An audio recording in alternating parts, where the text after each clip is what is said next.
higher the penetrating power of a shell, the thicker the armor needs to be to stop that shell. The thicker the armor, the higher the penetrating power of that shell needs to be to go through it, and on it goes. But not forever.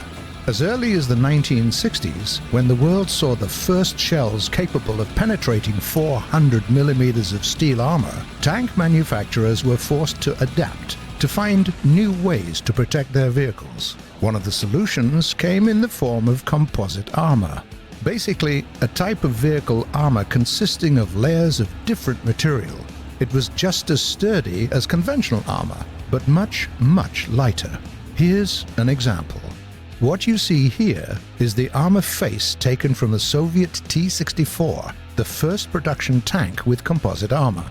It consists of a couple of steel layers and glass-reinforced plastic sandwiched between them that helps to defeat high-explosive anti-tank rounds.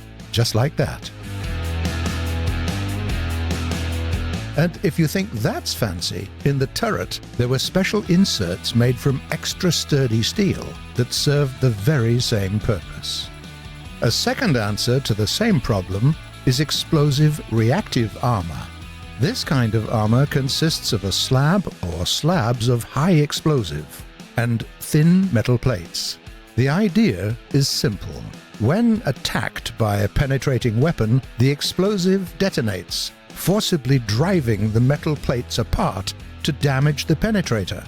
As a result, the shape-charged jet is disrupted. It has to cut through more material to get to the target, and much, if not all, of its penetrating power is lost.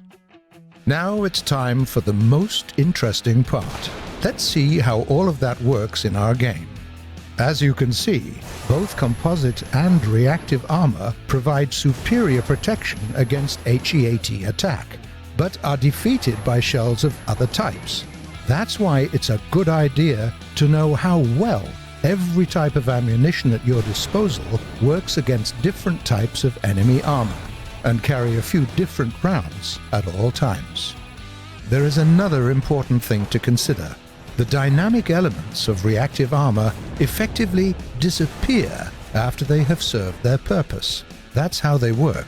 So, if an opponent manages to land another hit on the place he or she has struck before, the second shell will interact with armor in the usual fashion.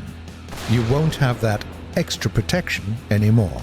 Furthermore, the elements of reactive armor can be shot off or blown off by high-caliber machine gun fire, HE or even AP shells. The result is the same, no extra protection in afflicted spots.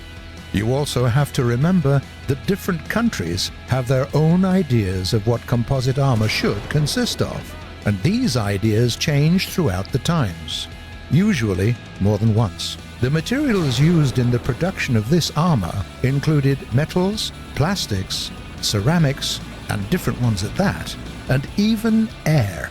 Take the T-64 for example. There were so many variants of the same thing that it's hard to keep count. We tell you this because our goal is to model all these nuances in our game as well.